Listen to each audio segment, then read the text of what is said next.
Shalom Obracha, mes chers amis. Le Mashiach tarde, malheureusement, et on veut savoir qu'est-ce qu'on doit faire et comment ça se fait que, eh bien, il y a des difficultés dans notre génération et comment faire pour être mitgaber sur ces difficultés qu'on a. Je voulais vous raconter une histoire, ou même deux histoires, qu'il y a eu à l'époque d'un grand Admour. Et l'Admour, la veille de Rosh Hashanah, il vient dire à ses Talmidim: mes chers amis, cette année à Rosh Hashanah, vous allez demander tout ce que vous voulez à Kadosh Baruch Hu, tout ce que vous voulez, et je vais vous dire, est-ce que Kadosh Baruch Hu, il a reçu vos paroles, et est-ce qu'il a accepté de vous donner ce que vous avez demandé? Tous les Talmidim, ils ont pleuré, ils ont prié: oh Hachem, fais en sorte que j'ai. Ok, magnifique. À la fin de, vous savez, chez les Ashkenazim, une fois qu'ils ont fini le Rosh Hashanah, ils passent tous devant le Rav, ils disent Shabbat Shalom, Chag Sameach, Tizke Lachaim Tovim, Shalom Le'altar. Bon, magnifique. Et donc, ce qui s'est passé, c'est que chacun y passe. Il y a un Talmid, il vient et dit: alors, Rabbi, vous nous avez dit que vous allez nous dire qu'est-ce que je demandais. Qu'est-ce que je demandais? Est-ce que ça a été accepté? Alors, il dit: toi, tu as demandé, Baruch Hashem, de te lever tous les matins à la prière, et de faire après le Daf Yomi, et d'étudier un cours, et d'envoyer un cours sur de diffuser la Torah, comme ce que vous allez faire maintenant, et après d'aller au travail, et de parler à mes enfants gentiment, et de parler à ma femme gentiment, et et que tout se passe bien, et qu'il n'y a pas de problème, et que je puisse avoir la parnassa. Il a dit: magnifique. Alors, qu'est-ce qu'il a répondu à Kadosh Baruch Hu? Alors, Kadosh Baruch Hu, il a répondu qu'il a assez d'anges dans le ciel. Ça veut dire quoi? Ça veut dire que les hommes, ils veulent être comme des anges. Ça veut dire pas avoir de problème. Mais Kadosh Baruch Hu, il veut que tu viennes dans ce monde matériel là et que tu t'élèves. Comme cette histoire, le Rav de Frémichlan. Il y a un Talmid qui vient le voir: Rabbi, c'est une catastrophe. Ils ont jeté un diamant dans mon jardin et ils m'ont attrapé. Ils ont dit que c'était moi le voleur. Et quand ils ont dit que c'était moi le voleur, ils ont dit que je devais avoir 6 mois de prison. S'il te plaît, Rabbi, sauve-moi. Prie pour moi. Il dit: Bezrat Hashem, que tu puisses avoir que 1 mois de prison. Rabbi, pourquoi 1 mois? Mais je veux rien. Si déjà, enlève-moi 1 mois. Pourquoi tu veux que j'aille en prison? Je vais te raconter. Moi aussi, j'étais en prison. Toi, tu étais en prison? Rabbi, toi en prison, comment c'est possible? Il dit: oui. On a été tofertik alay. On m'a cousu un dossier. Et malheureusement, je suis arrivé en prison. Mais Baruch Hashem, je vais te raconter ce qui s'est passé. J'étais là-bas en prison. Et dès que je suis arrivé, il y a eu 3 gros gaillards qui sont arrivés. Il y en a un qui s'est assis sur moi. Il m'a dit: tu sais, ici, en prison, c'est moi le chef et tu dois être mon ami. Si tu veux être mon ami, tu dois me donner l'argent que tu as. Je dis: mais je veux pas être ni ton ami, ni avoir ton argent. Il dit: ah bon, ben il n'y a pas de problème, t'inquiète pas.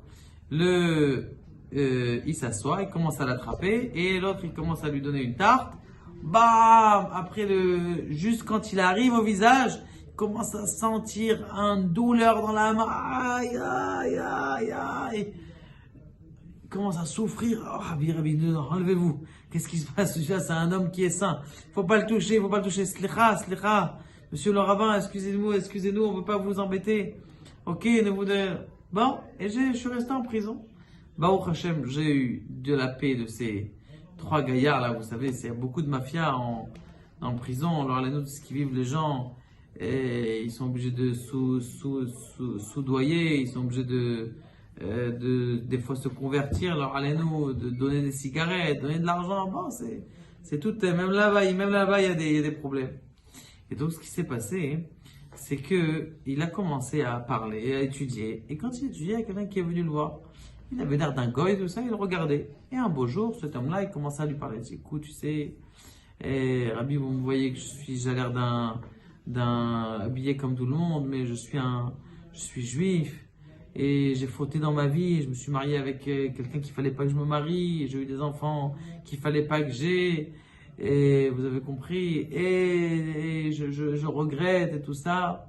Et le Rabbi commence à lui dire des Torah, et tous les jours comme ça il lui parlait.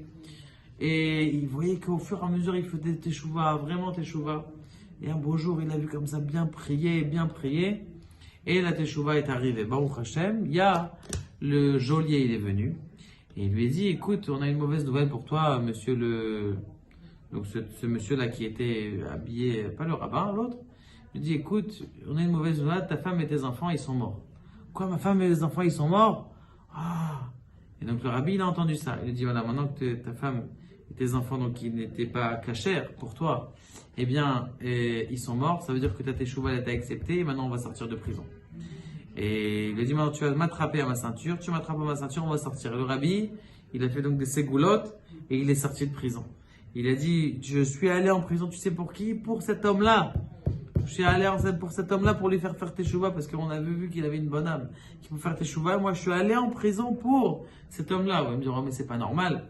Même dans la Torah, on voit très bien que des fois, quand le Talmud il fait une avéra, son maître il est obligé d'aller.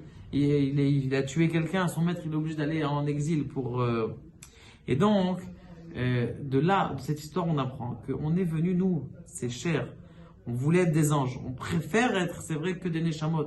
Mais on est venu dans ce monde-là et pour avoir des difficultés, et pour avoir cette émouna des difficultés, et pour avoir un salaire qui est extraordinairement grand, comme ce rave là qui est parti dans la prison pour ramasser des nitzotzot, nous aussi.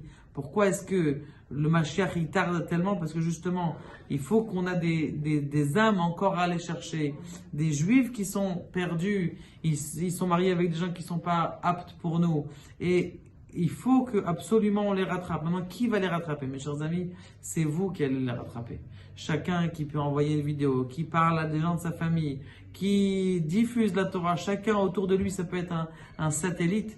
Et après, lorsqu'il va venir à 120 ans là-bas, on va dire, toi, tu as 150 enfants. 150 enfants? J'avais 3 enfants. J'avais Joris, Yosef et Abraham. Pourquoi j'ai 150 enfants? Non.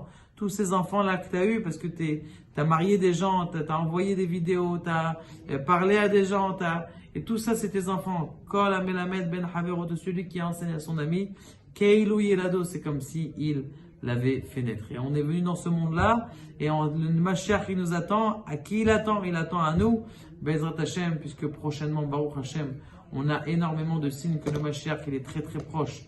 Et par la corona, par tout ce qui se passe dans le monde, eh bien, ce qu'il faut faire, eh bien, il faut qu'on puisse attraper ce coche-là de la possibilité que le Mashiach arrive très prochainement. Baruch Adonai, Amen.